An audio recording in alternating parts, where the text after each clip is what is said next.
So I did put together a potential survey, and I haven't sent it out yet because I had our team here just kind of review it, and I didn't get any comments. So I'm hoping that that it'll get some good information, but there may be some things that you guys want to ask or know about. So I'm going to send that out. And then I also pulled our stats from our stop. We use Remix. It's a program that helps us kind of determine using demographics within Jefferson County and where our bus routes go, and like a kind of like a fencing around our stops. So a radius around the stops, what the demographics are in there. So I did pull some stats for population over 65 within a quarter mile and within 3/4 of a mile of our stops. So we can look at that, and maybe it doesn't necessarily mean that the people within that radius are riding the bus, but it does show a percentage of Jefferson County's population over 65 that are within that radius that we service. So I'll when we get there, I can talk about that some more. Great, thanks, Miranda. I bet you found that there are a lot of 65 plus near our bus stops, because as a county, there are a lot of us that are over 65 in general. So well, as the radius gets bigger, the number gets more. So just to pull the 1/4 of a mile, it's about 27% of the countywide population of 65 is within 1/4 of a mile of our stops, which is not necessarily where the bus routes go, but we're just talking about the marked stops. And then 52% within 3/4 of a mile. And the reason I usually go with 3/4 of a mile is because that's our dial-a-ride service area and the distance that we will deviate a fixed route. But because I'm considering 3/4 of a mile is a long way to go, and for some of our senior population, they may not be able to travel that far. So I did reduce it down to 1/4. So I'm less impressed with the number at 1/4, but so it's just kind of how we want to make that benchmark. And yeah, so I can send this out to everybody too.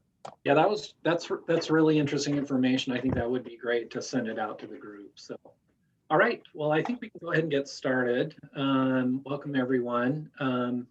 Appreciate all of your attendance today. I think you're aware we're kind of coming to the home stretch here. This is our second to last meeting before our kind of self-imposed August deadline. So today we're going to focus on doing a couple things, kind of a final review of the framework, but also for the first time really starting to look at who might be responsible for the items that are within the framework. So that's kind of the overview of today's meeting. And as usual, we're just going to start with some quick introductions, and if it's okay, I'll just call your name and you can introduce yourself. So I'm John Nowak. I'm the co-executive director for CHIP. And Lori, I'll go to you next. Lori Fleming, co-executive director of CHIP. Miranda. Miranda Nash, mobility operations manager with Jefferson Transit. Chief Black. Britt Black, fire chief, East Jefferson Fire Rescue. And Chief Olson. Tom Olson, Chief of Police, City of Port Townsend. And Dunya.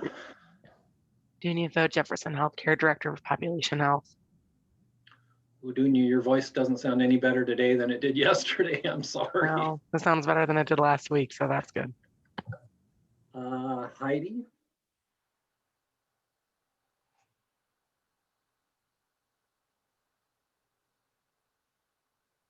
You there, Heidi? If you're talking, we can't hear you.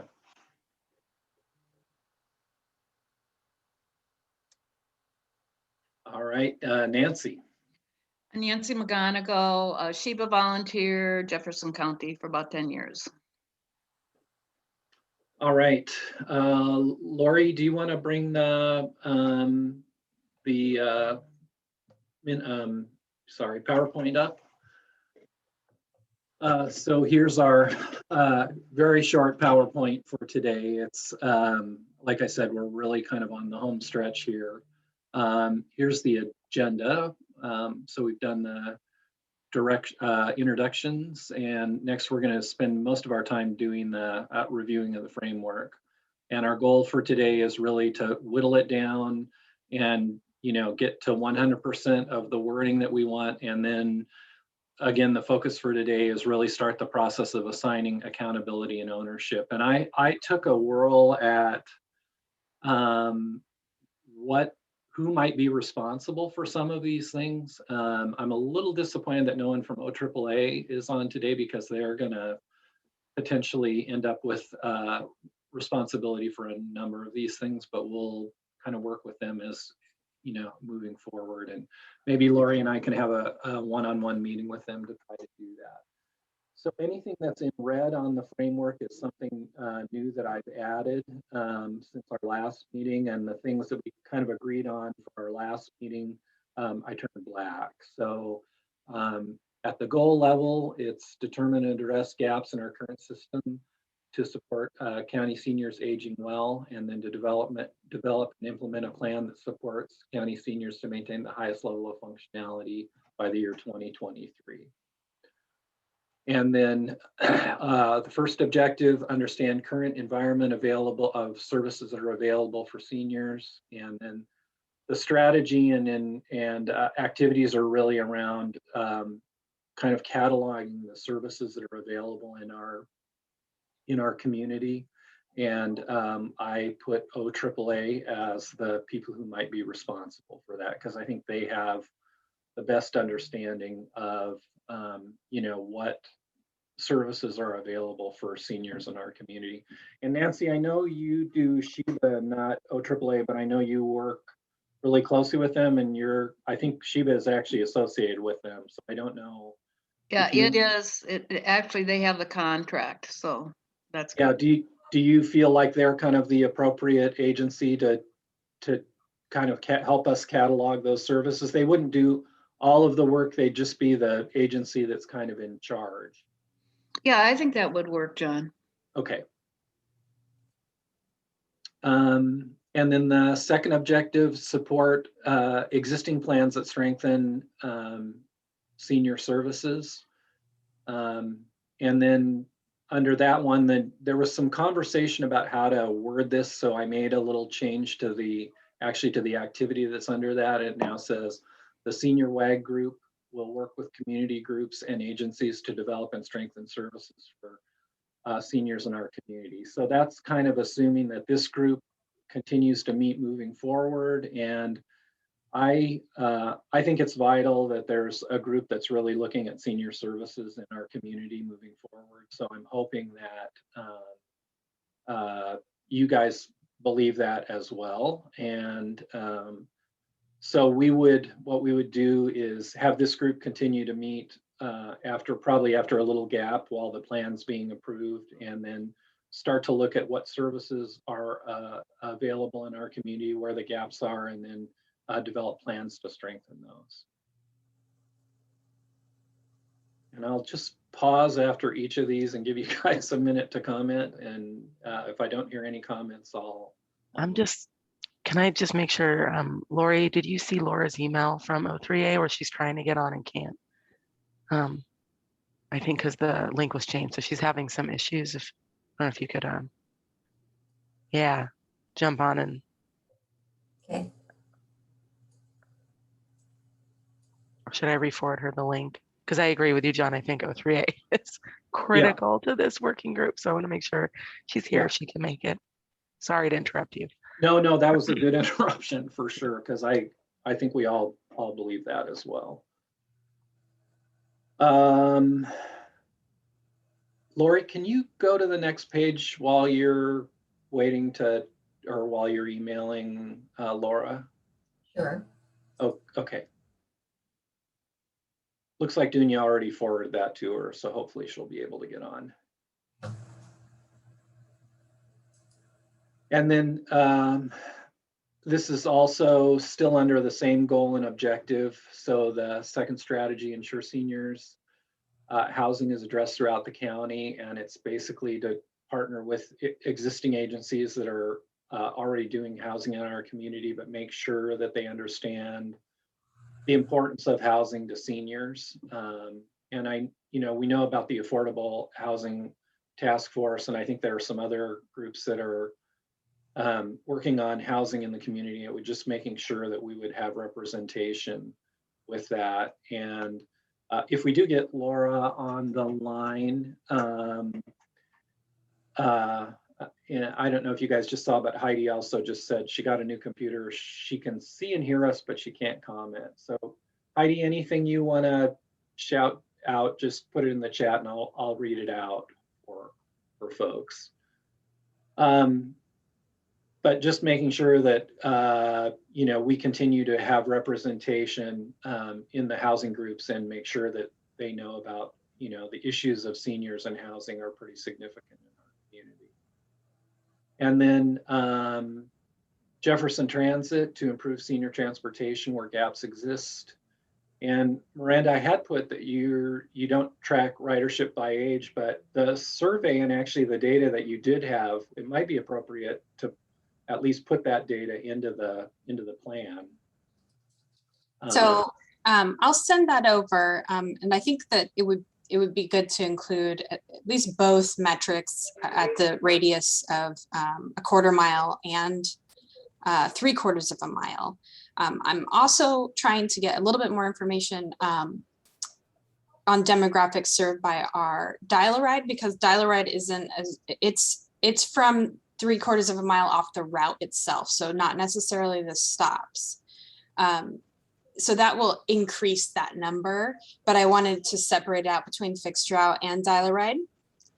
But I have to work with the program to grab that demographics. So that might take me a little bit longer, but I'm going to send over the system stats that I did pull, and I did put together a survey. It would be great to get feedback from the group on the questions.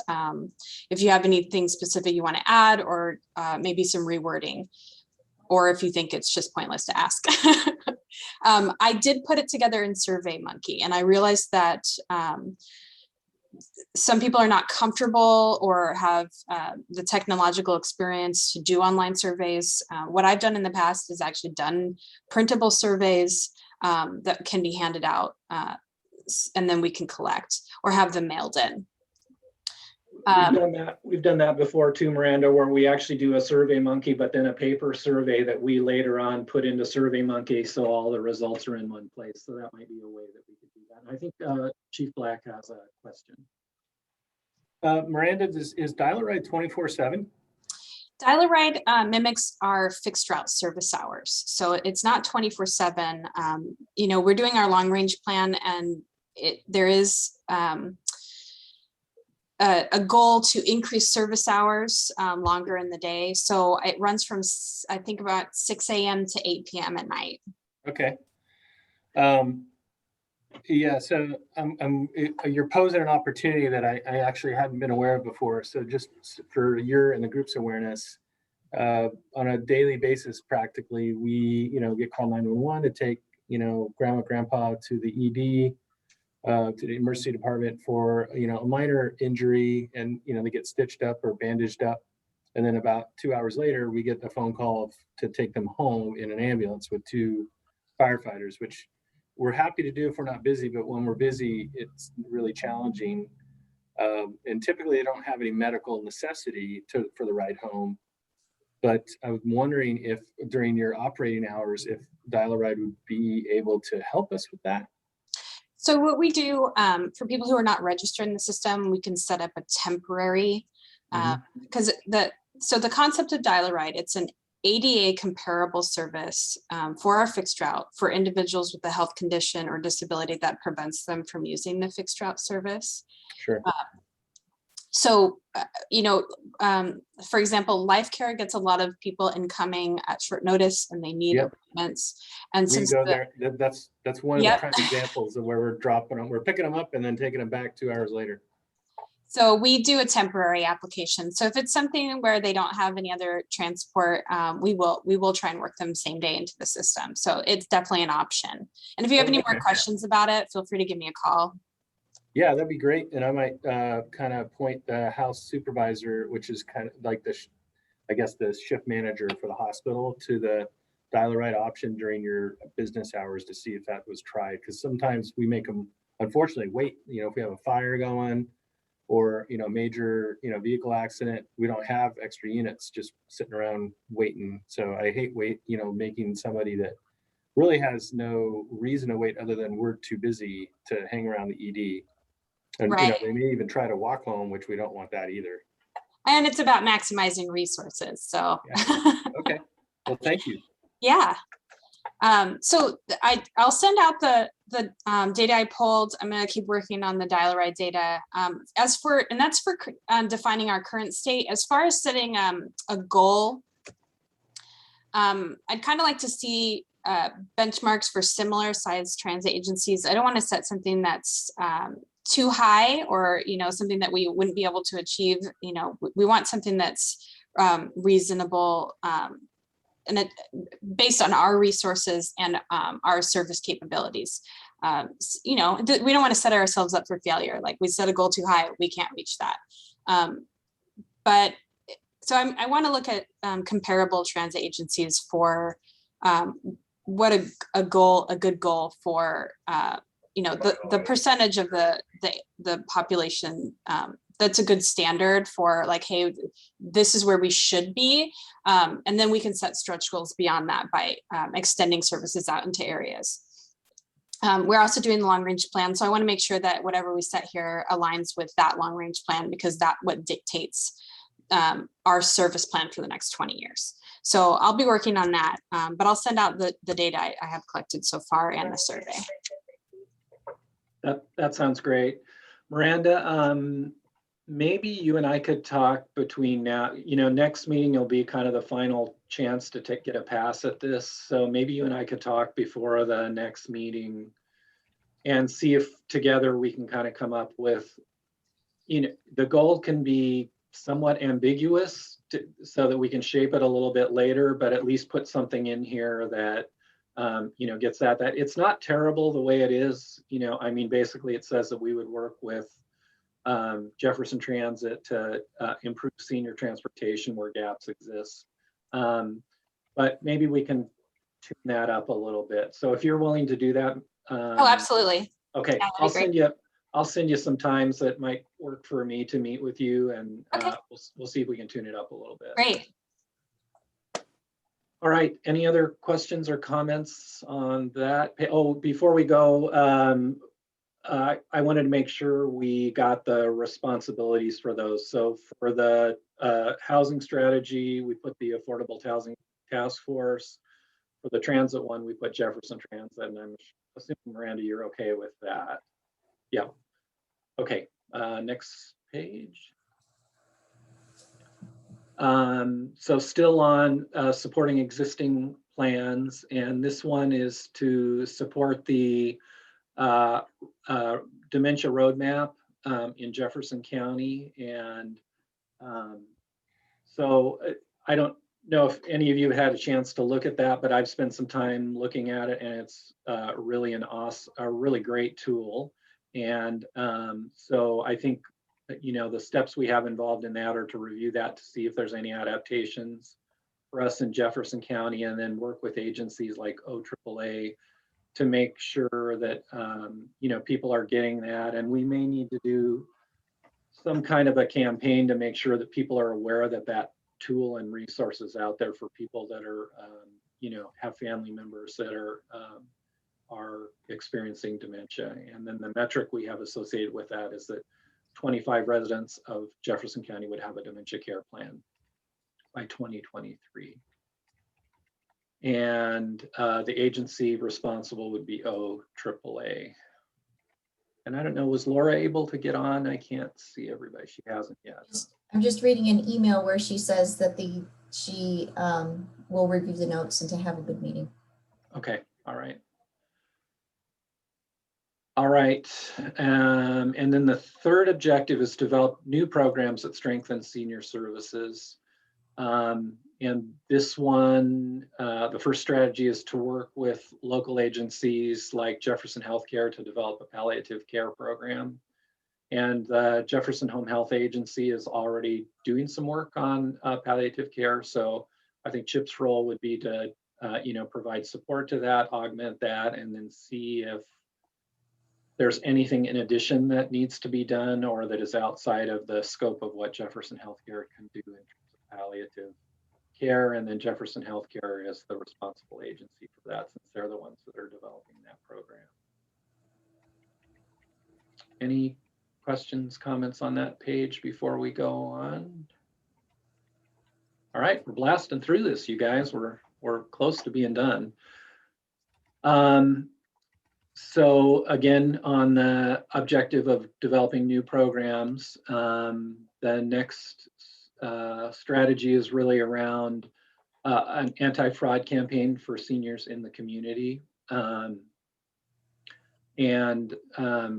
activities are to, develop materials to inform seniors about potential fraud, and then put together some kind of a campaign that reaches out to community members in a number of different avenues to make sure that they're aware of that.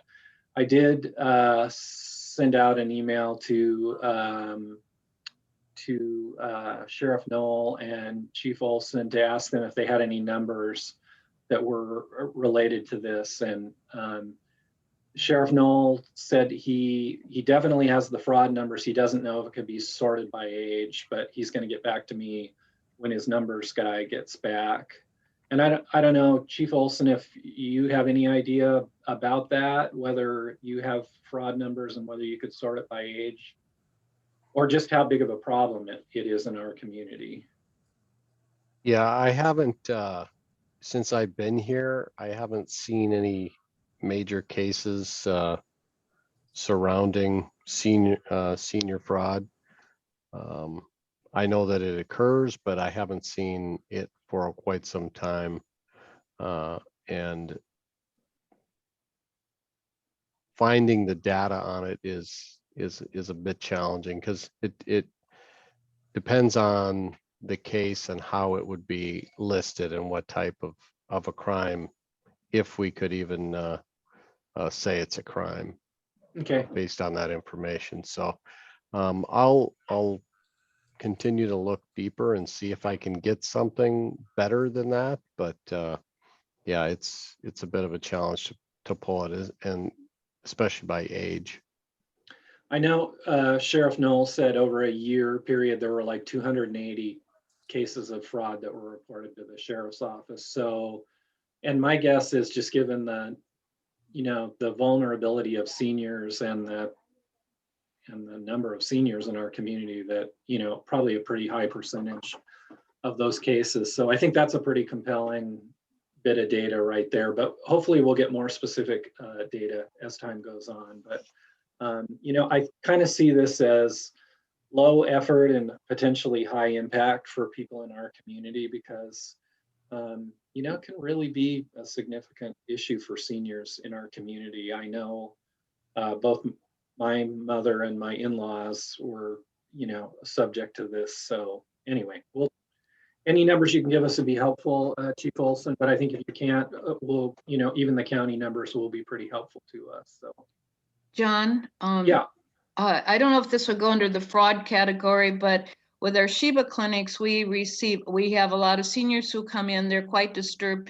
They get postcards that look very official from the federal government, or letters, and they're really advertisements for health insurance or other, things. Most of the time it's some part of health insurance, but I don't know if you would want to include that as, I don't know how you would, maybe for education for seniors. Yeah, I mean, I think we could, show, provide information to seniors that this may look like a Medicare notice, but it's actually an advertisement for insurance or whatever. And, Nancy, I'm not positive what that campaign might look like, but I think, some of that certainly is going to be face-to-face kind of education for seniors. And True. I That's a think good point.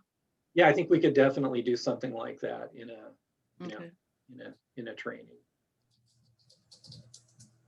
And then the last one is kind of, I kind of crafted it from our notes from the last meeting, and it's intentionally left a little bit ambiguous. And Chief Black, I know, you have some concerns about your agency's capacity to do community paramedicine right now. So I made, like I said, I intentionally left that a little bit ambiguous, but it's implement community risk reduction program, develop systems to provide support to seniors who frequently access services. This should include support for fall risk reduction. And the metric would be to decrease utilization of emergency room by seniors by 10% by 2023.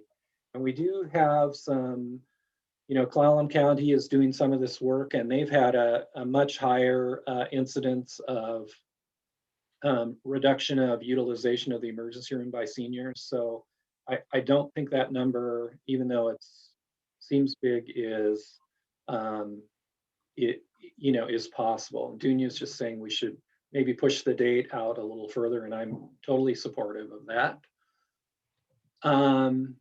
So investigate the activities I put are investigate communities, programs like community paramedicine and/or care coordination to support seniors who have care service gaps, and then support efforts that exist for fall reduction, including the program at Jefferson Healthcare. And then for the responsible party, I have Jefferson Healthcare and this group. So since that's new, I'm interested in folks' reactions to that. And Chief Black, does that feel okay to you, the way that I worded that? Yeah, definitely. Hold on, I'm trying to read, and I'm getting old. Yeah, boy, these slides keep getting smaller and smaller. No, it's fine. Yeah, so just for everyone's awareness, Jefferson Healthcare does have a pretty robust falls program, and which is a risk reduction model.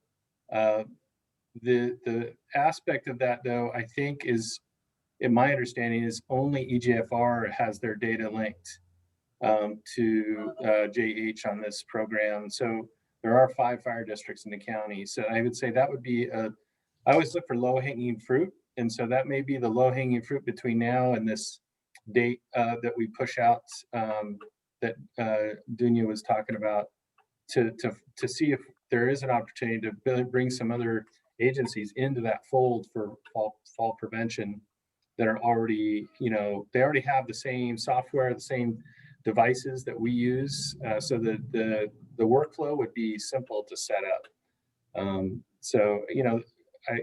Although we are the largest agency in the county that transports the JH, there is a significant number that come from the other agencies. So I would say that would be the easiest one to just kind of see where we could pick up some more actionable opportunities.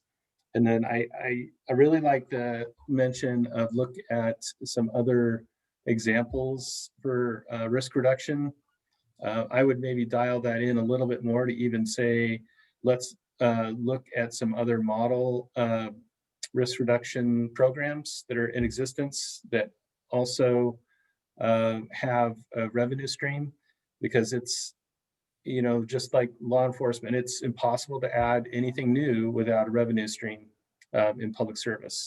We are already super thinly strapped and being asked to take on new missions on a regular basis. So I've been told that Jefferson Healthcare did receive a grant for community paramedicine, but I have no details on that. But that would need to be part of that whole process. And the typing there is so small, even if I get close, I can't see it. So if there's any question that someone's asking, just ask me verbally. Getting old sucks. Actually, Lori is just kind of typing notes about what you've been saying, so that when I go to modify the plan, it's easy for me to put your comments in, which those were really helpful. Thank you. Thanks very much. Chief Black, do you know if, is Sarah Shadler still doing the fall reduction program at Jefferson Healthcare, or is it She somebody else? is, yes, Okay, ma'am. good, Yeah. good. So I could potentially talk to her about that, whether it would be possible to extend that to other Yeah. other fire And just- districts.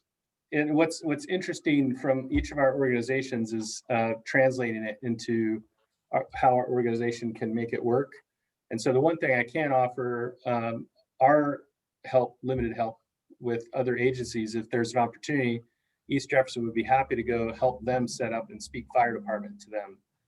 Because sometimes it's not obvious from the hospital how it's being seen at the fire department or EMT paramedic end user state. So we do have that capacity. We could, help, Brennan or, for any of the other fire districts. I think we've already looked into helping Port Ludlow. I vaguely remember a conversation on that for the Falls program, but yeah, so we can do that without any big issue. And then while that discussion was going on, Nancy commented about an agency, and Dunya correctly identified that it's the Boeing Bluebills, but they will help retirees put up railings and things to navigate in their homes. And so we might want to, that can go in the fall reduction category. That, again, that might be, trying to get that information out to seniors that that those services exist. And Lori, I might be wrong, but I think this is the end. Is there anything in the framework below this? No, that's it. So other comments or thoughts? I mean, I'm feeling like, this is a pretty good template. It's a good place for folks to start. I think, Lori and I were talking a little bit today that our intention is to kind of take a break while the CHIP plan gets approved and the plan for moving forward is clearly laid out. But when this group reconvenes after that, I think it would be reasonable for folks to have one more look at that to see if it looks good. But I think we've done really good work, and I feel like we're building a template that can be a roadmap for, improving services for seniors in our community, which is a really underrepresented and obviously a huge part of our community. So we have one more meeting after this, and I'm thinking it actually could be a pretty short meeting because I think the framework is pretty solid. I will make the changes that were suggested today, and by early next week, send that out to everybody in this group and give you one more opportunity to look at that and provide comments to me about it. And then the next time we meet, it'll just be one more pass through to, to see if it looks reasonable to folks. And then you guys will be done for a while. So I know getting you out of meetings early and getting you out of meetings altogether is pretty high on everybody's goal. So there's a great opportunity there to be able to do that. So before we adjourn, any other questions or comments or thoughts about where we are in this process? Just on the last thing, John, if you wouldn't mind that, I would love having O3A on there as well, in addition to Jefferson Healthcare with the community harm reduction. They have a ton of programs that they do now, so it'd be great. They also do health homes, which is a care coordination model for older adults, and so it'd be great to have them listed as well. And I'm sure Jody and Laura would be down. Thanks. Oh, yeah, that's great. Thanks, Dunya. All right. Go ahead, Laura. I did want to note that Commissioner Eisenhower had noted that she wants to support the work, and also that she's wishing that we had some of the population, the elder population, who were able to comment on what we put together here. I'm an elder population now, so. I'm sure O3A can help us connect with some folks on that end. Yeah. Heidi, Lori and I can take that on to send it out to some folks and see what their thoughts are. And Nancy, you might also be able to help me figure out some, some people that we might have look at it that are in that senior age band. I'd be happy to, John. Okay. All right. Anything else for the good of the order? All right. Well, you get a half an hour, almost a half an hour back in your day. Thanks very much, you guys. Thank you. Bye.